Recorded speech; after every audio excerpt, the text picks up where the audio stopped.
Welcome to my nurture. और उम्मीद है आप लोगों की पढ़ाई अच्छी चल रही होगी। और जैसा कि मैंने कहा था कि मैं बहुत जल्द डी फार्म के कुछ लेक्चर्स वगैरह डालूंगा जिससे कि आप लोगों को पढ़ने में क्या हो जाए, आसानी हो जाए।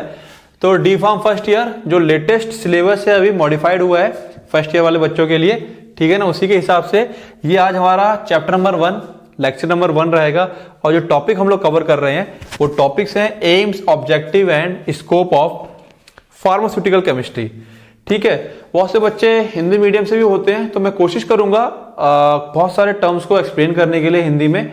और अदरवाइज जहां पे थोड़ा सा प्रॉब्लम आता है तो डिक्शनरी का यूज करें, ठीक है, गूगल का यूज करें। ओके, स्टार्ट करते हैं हम लोग। टॉपिक हमारे पास हेडिंग है फार्मास्यूटिकल केमिस्ट्री। और सबसे पहला ही क्वेश्चन सबसे पहले अराइज हो जाता है जब टॉपिक पढ़ने जा रहे हो कि बताओ फार्मास्यूटिकल केमिस्ट्री होती क्या है। फार्मास्यूटिकल केमिस्ट्री होती क्या है, व्हाट इज फार्मास्यूटिकल केमिस्ट्री। ये तो पता ही होना चाहिए कि फार्मास्यूटिकल केमिस्ट्री क्या होती है। केमिस्ट्री अपने आप में एक साइंस है। केमिस्ट्री में बहुत सारी ब्रांच है, जैसे इंटर में तुम लोग पढ़े होगे। केमिस्ट्री में इनऑर्गेनिक होती है, फिजिकल केमिस्ट्री होती है, ठीक है, और हमारे पास क्या होती है, ऑर्गेनिक केमिस्ट्री होती है। Physical chemistry, organic, inorganic chemistry. उसी तरह जब हम लोग मेडिसिन की फील्ड में आ जाते हैं, दवाइयों के क्षेत्र में आते हैं, तो फार्मास्यूटिकल केमिस्ट्री आती है हमारे पास, ठीक है ना। तो ये बताता है ये वो केमिस्ट्री है जहां पर हम लोग डील करते हैं। जहां पे हम लोग डील करने का मतलब क्या हो गया, जहां पे हम लोग डील कर रहे हैं। डील करने का मतलब जहां पे हम लोग जानेंगे किसके बारे में, ड्रग की डिजाइन के बारे में। देखो ड्रग डिजाइन से क्या मतलब है। ड्रग डिजाइन एक अपने आप में बड़ा इंपॉर्टेंट टॉपिक है, बहुत बड़ा टॉपिक है। ड्रग के डिजाइन से मतलब होता है कि ड्रग के जो केमिकल फॉर्मुलेशन है, जो केमिकल फॉर्मुलेशन में जरा सा भी अगर हमें एक फंक्शनल ग्रुप बदल जाता है तो वही ड्रग जो हमको एक फायदा पहुंचा रहा था तो वही ड्रग हमारे लिए क्या कर सकता है, पॉइजन की तरह काम कर सकता है, नुकसान पहुंचा सकता है। तो हम लोग यहाँ बेसिकली काम करते हैं किसके बारे में जानने की कोशिश करते हैं, ड्रग के डिजाइन के बारे में। एंड बायोलॉजिकली एक्टिव, बायोलॉजिकली मतलब बायो मतलब लिविंग होता है, बायोलॉजिकल मतलब जो चीजें जिंदा हैं, जो जीवित चीजें हैं, उनके अंदर के मॉलिक्यूल, उनके अंदर के एक्टिव मॉलिक्यूल। जैसे कि मैं बात करूं, जैसे आप और हम लोग हैं, हम लोगों के अंदर मॉलिक्यूल कौन कौन से पाए जाते हैं, ठीक है। ग्लूकोज है, कार्बोहाइड्रेट है, और दुनिया भर के मॉलिक्यूल्स हमारी बॉडी के अंदर मौजूद हैं। उन मॉलिक्यूल्स की अगर हम बात करें तो उनको हम लोग कहते हैं बायोलॉजिकली एक्टिव मॉलिक्यूल्स। क्या कहा जाता है, बायोलॉजिकली एक्टिव मॉलिक्यूल्स। मॉलिक्यूल्स तो जनरल पता ही होगा, मॉलिक्यूल्स को हम लोग क्या बोलते हैं, ठीक है। और बायोलॉजिकली एक्टिव का मतलब क्या हो गया, वो सारे मॉलिक्यूल्स जो जीवित जीव जंतुओं के अंदर पाए जाते हैं उनको हम लोग कहते हैं बायोलॉजिकली एक्टिव मॉलिक्यूल। क्योंकि अल्टीमेटली जो ड्रग हम डालेंगे, डालने का मतलब है कि बॉडी के अंदर जब हम जाएगी तो वो इन्हीं जो बायोलॉजिकली एक्टिव मॉलिक्यूल है, ये जो ड्रग होती है इन्हीं बायोलॉजिकली एक्टिव मॉलिक्यूल्स के साथ क्या करती है, इंटरेक्ट करती है और अपना असर दिखाना स्टार्ट करती है, ठीक है। नेक्स्ट हम लोग आगे चलते हैं।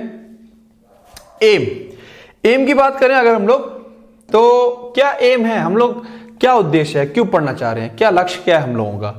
तो मेन एम क्या है यहां पे मेन एम की बात हो रही है, ठीक है। To obtain a new chemical. भाई अगर आज से हम 50 साल 100 साल पहले चले जाएं तो बहुत से केमिकल्स के बारे में हम लोग नहीं जानते थे।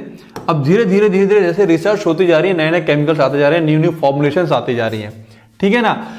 दैट कुड इनेबल, नया केमिकल हमको जब हम जानेंगे तो उससे हमको होगा क्या, इनेबल करता है, जो हमें सक्षम बनाता है discovery of new pharmaceuticals.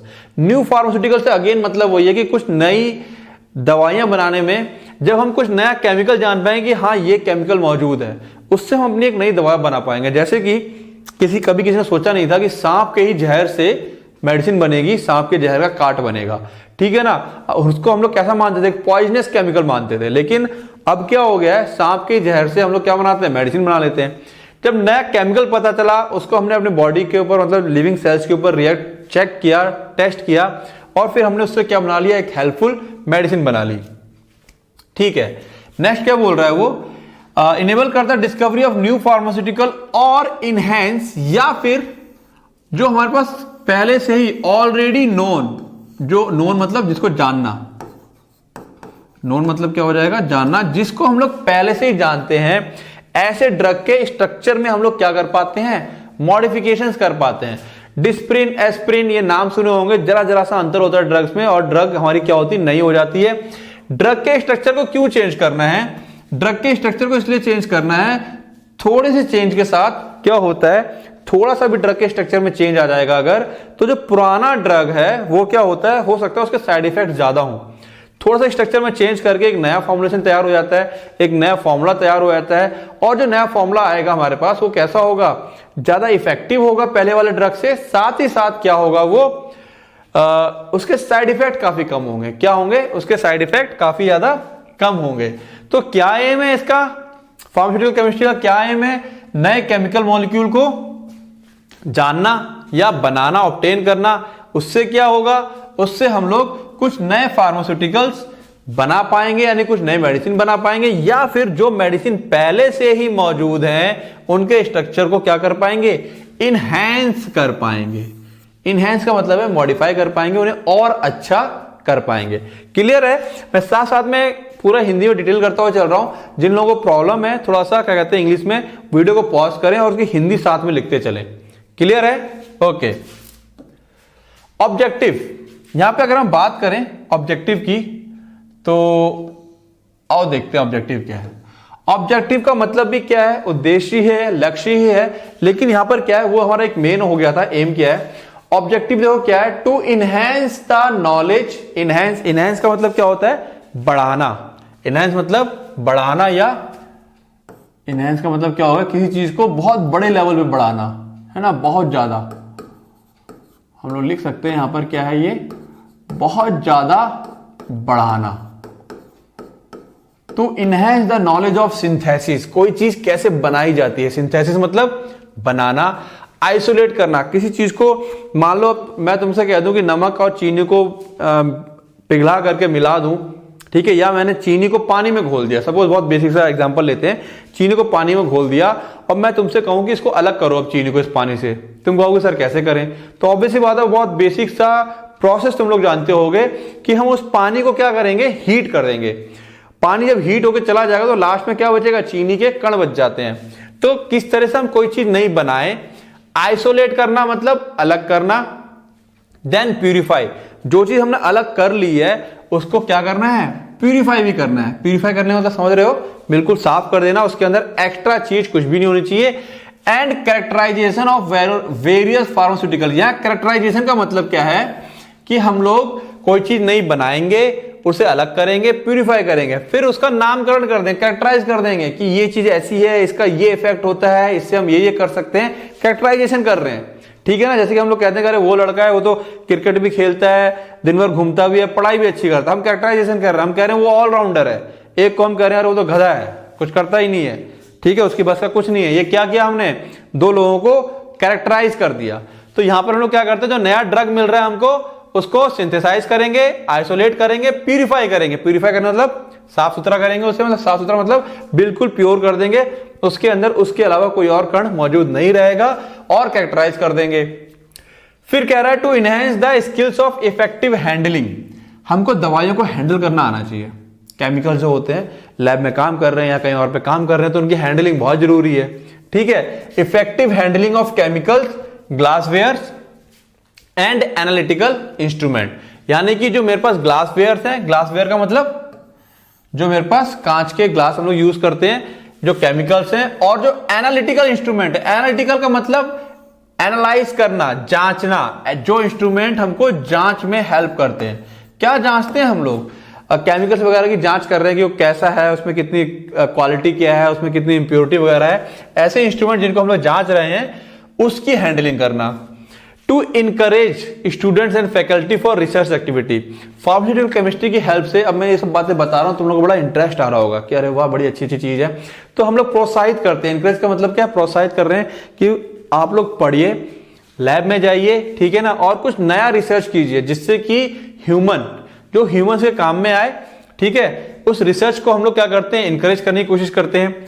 To provide proper qualities and skills to the student required to fulfil the job responsibility, pharmaceutical chemistry से हम लोग एक प्रॉपर स्किल्स, है ना, स्किल मतलब कौशल, एक स्टूडेंट को प्रॉपर तैयार करते हैं, उसकी क्वालिटीज उसके अंदर डेवलप करते हैं, उसको प्रॉपर तैयार कर रहे हैं, इसके अंदर स्किल्स, उसके अंदर कौशल डेवलप कर रहे हैं कि किस तरीके से जब तुम किसी जॉब में जाओगे तो वहां पर तुम एज अ केमिस्ट के तौर पर किस तरीके से फार्मास्यूटिकल्स को हैंडल करना है, क्या क्या करना है, क्या क्या चीजें होती हैं, कहां पर फार्मास्यूटिकल केमिकल्स में या बायोमेडिकल इंडस्ट्रीज में। अगर आप इंडस्ट्रीज में जाते हैं तो वहां पर आप कैसे कैसे डील करेंगे, क्या क्या चीजें पता ही नहीं है, चलेगा बेवकूफ बन के, इंटरव्यू वगैरह हो रहा है, लैब में काम कर रहे हो और वहां पे आपको जानते नहीं हो, तो कैसे सर्वाइव कर पाओगे, कैसे जॉब मिलेगी तुमको, है ना।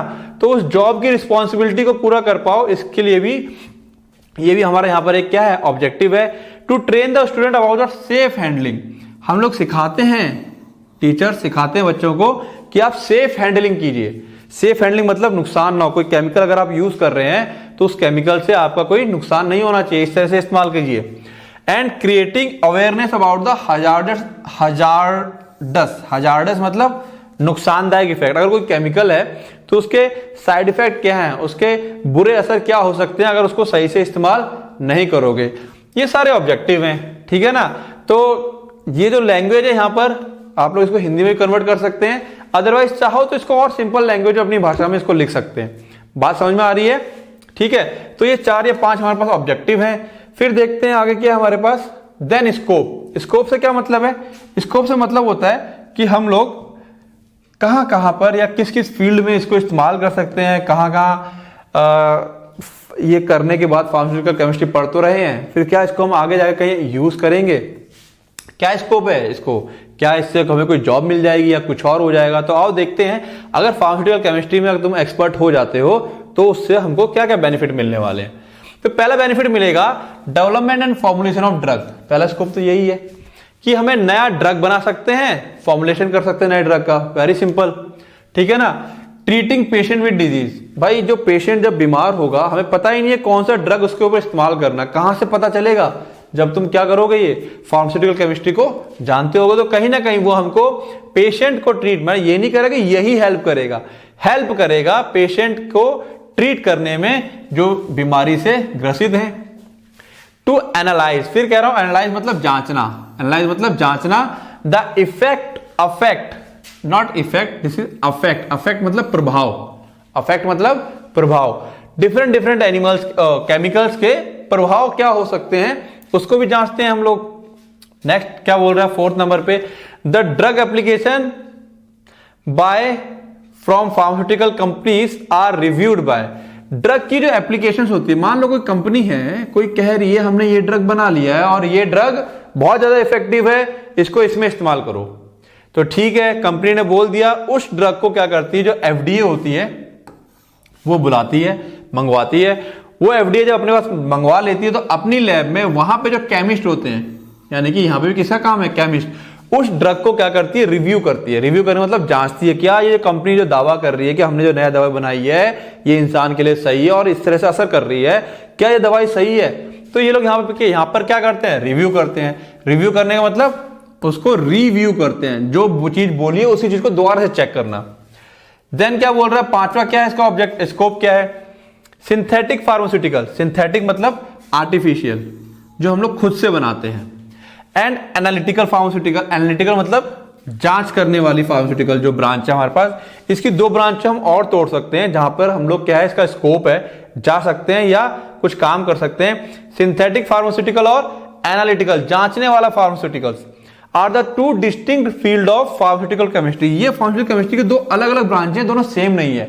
अब देखो दोनों में होता क्या क्या है। जो सिंथेटिक फार्मास्यूटिकल है इसमें क्या हो रहा है, सिंथेटिक फार्मास्यूटिकल हम लोग क्या कर रहे हैं, इन दिस जो न्यू ड्रग्स होती हैं, जो नई ड्रग है, एंड जो प्रोडक्ट है, जो नया दवा, कोई नया केमिकल है और जो उसके प्रोडक्ट है, उसको हम लोग क्या करते हैं, क्रिएट करते हैं। यानी कि यहां पर हम लोग क्या करते हैं, एक तरह से न्यू थिंग्स को प्रोड्यूस कर रहे हैं, बना रहे हैं। बात समझ में आ रही है। In the most effective way and generate least side effect. हम लोग ऐसी चीज बना रहे हैं जिसका इफेक्ट बहुत अच्छा हो, ठीक है, और जो उसके साइड इफेक्ट हो वो लीस्ट, कम से कम साइड इफेक्ट हो, जो अपने साइड इफेक्ट कम से कम बनाए। तो सिंथेटिक फार्मास्यूटिकल में हम लोग किस चीज को क्या कर रहे हैं, सिंथेसाइज कर रहे हैं। सिंथेटिक का मतलब ही है बनाना, सिंथेटिक का मतलब क्या हो गया, बनाना। ओके, जो चीज बना ली है उसको चेक तो कर लें क्या ये चीज सही है, तो ये आ जाती है मेरे पास क्या, एनालिटिकल। जांच तो लें इसको हम लोग, क्या ये जो हम लोगों ने बना लिया है क्या ये चीज सही है। बात समझ में आ रही है। Analytical pharmaceutical, in this the drug is refined by using various analytical method. इसको हम लोग रिफाइन करते हैं, एनालाइज कर रहे हैं, उसे हम और ज्यादा फाइन बना रहे हैं, उसके साइड इफेक्ट को और ज्यादा मिनिमाइज कर रहे हैं। बहुत सारे तरीके होते हैं, जो तरीके अभी हमको यहाँ पर नहीं जानने हैं। बहुत सारे तरीके होते हैं एनालिटिकल मेथड, जहां पे हम उसको क्या करते हैं, एनालाइज करते हैं, जांचते हैं और उसको और भी ज्यादा रिफाइन करते हैं, यानी कि और भी ज्यादा उसके साइड इफेक्ट्स को हम लोग कम कर रहे हैं। बात समझ में आ रही है। तो ये इसके स्कोप थे, ठीक है। स्कोप में हम लोग एक चीज और कर सकते हैं, जोड़ सकते हैं, जब हमारे पास एग्जाम में सवाल आएगा तो एम्स, ऑब्जेक्टिव और स्कोप एक साथ आता है, उसमें एक सवाल और कई बार आ जाता है, या हम लोग उसमें डाल सकते हैं, skills required in pharmaceutical chemistry. Pharmaceutical chemistry में क्या क्या स्किल्स चाहिए, क्या क्या तुम्हारे पास, अगर फार्मास्यूटिकल इंडस्ट्री में जा रहे हो तो वहां जाने से पहले तुम्हारे पास कौन कौन से गुण होने चाहिए, कौन कौन से स्किल्स होने चाहिए। तो तुमको सिंथेटिक ऑर्गेनिक केमिस्ट्री की नॉलेज होनी चाहिए। क्या होनी चाहिए, सिंथेटिक ऑर्गेनिक केमिस्ट्री में तुम्हारा स्किल होना चाहिए, यानी कि तुमको सिंथेटिक ऑर्गेनिक केमिस्ट्री के बारे में अच्छी खासी नॉलेज हो और उसको तुम्हें डील करना आना चाहिए। सिंथेटिक मतलब समझ रहे हो ना, जो हमारी, जो हम लोग खुद आर्टिफिशियल जो हाथों से बनाते हैं, नेचुरल नहीं, synthetic. Have ability to purify drugs and intermediate. जो ड्रग्स हम लोग है, क्षमता होनी चाहिए, हमको पता होना चाहिए कि ड्रग्स को कैसे प्यूरिफाई करते हैं, ड्रग्स को कैसे प्यूरिफाई करते हैं, या जिस समय हम लोग ड्रग्स बना रहे हैं, मान लो सपोज कोई ड्रग है, ठीक है, ए उसको बी में कन्वर्ट किया, फिर सी में कन्वर्ट किया और फाइनली डी, ये मेरे पास क्या था, मेरे पास ये आ गया मेन प्रोडक्ट। ये क्या आ गया, मेन प्रोडक्ट आ गया। तो देखो यहां पर क्या था, मेन ड्रग ये रहा और ये बीच में इनको हम लोग क्या बोलेंगे, ये बीच में क्या हो गए, मेन प्रोडक्ट्स हो गए। ये बीच में क्या हो गए, main products, sorry main product नहीं, सॉरी ये मेन प्रोडक्ट नहीं है, दीज आर इंटरमीडिएट्स। ये क्या है, इंटर, पूरा ही काट के लिखता हूं सही से,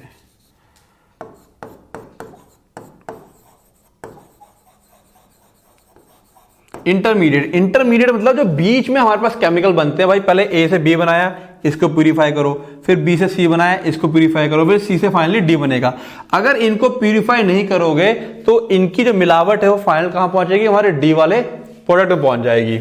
ठीक है, ये भी हो गया। Must know spectroscopic technique, spectroscopy, ठीक है ना, स्पेक्ट्रोस्कोपी करनी आनी चाहिए। स्पेक्ट्रोस्कोपी कैसे की जाती है, इस टेक्निक को जानना, कैसे किया जाता है मशीन को इसे। तो थर्ड पॉइंट क्या हमारे पास, थर्ड पॉइंट हो गया है। फोर्थ पॉइंट क्या है, must have team work ability and interpersonal skills.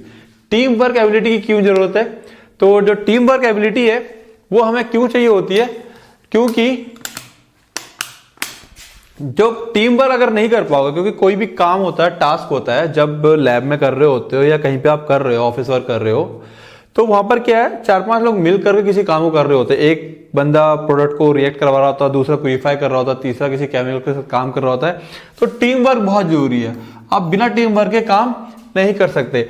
Interpersonal skill, एक दूसरे से तालमेल बैठाओ या एक दूसरे से तालमेल बैठाने की स्किल्स, ठीक है ना। तो कहीं ना कहीं वो भी होनी चाहिए आपके अंदर जब आप काम करते हो। गुड कम्युनिकेशन, गुड कम्युनिकेशन, आपके अंदर कम्युनिकेट करने की क्षमता होनी चाहिए। जो चीज आप कर रहे हो उसको प्रॉपरली एक्सप्लेन कर पाओ किसी दूसरे को कि क्या करना है क्या नहीं करना है। और एक दूसरे से जब आप कम्युनिकेट कर रहे हो अपने वर्क प्लेस पर, तो वो काफी अच्छा होना चाहिए, ठीक है ना। तो कहीं ना कहीं हमारे पास ये सारी चीजें जो है एक स्किल्स चाहिए होती हैं एक फार्मास्यूटिकल केमिस्ट्री के लिए, एक कैंडिडेट के अंदर, तब कहीं जाकर के वो प्रॉपर फार्मास्यूटिकल केमिस्ट्री इंडस्ट्री में जा सकता है और अपना काम कर सकता है। और ये सारी बातें थी हमारे पास, सबसे पहला चैप्टर के कुछ बेसिक से टॉपिक्स थे। तो ये लेक्चर्स रेगुलर बेस पे मैं डालता रहूंगा ग्रुप में, ठीक है ना। प्लस तुम लोगों को ये लेक्चर जो मिलेंगे, जो पॉइंट्स इसमें दे रखे हैं, इनको चाहो तो अलग से निकाल करके एक प्रॉपर कॉपी को मेंटेन कर सकते हो, ठीक है। चैनल को सब्सक्राइब कर लेना। इससे क्या बेनिफिट मिलेगा, जो मैं रेगुलर वीडियोस डालूंगा वो अपडेट और नोटिफिकेशन तुम्हारे पास तक आते रहेंगे। क्लियर है? तो ठीक है, आज के लिए इतना। मिलते हैं नेक्स्ट लेक्चर में नए टॉपिक के साथ। जो नया टॉपिक होगा आई थिंक वो एरर्स के बारे में है, तो उसके बारे में हम लोग पढ़ेंगे। Okay, all the best.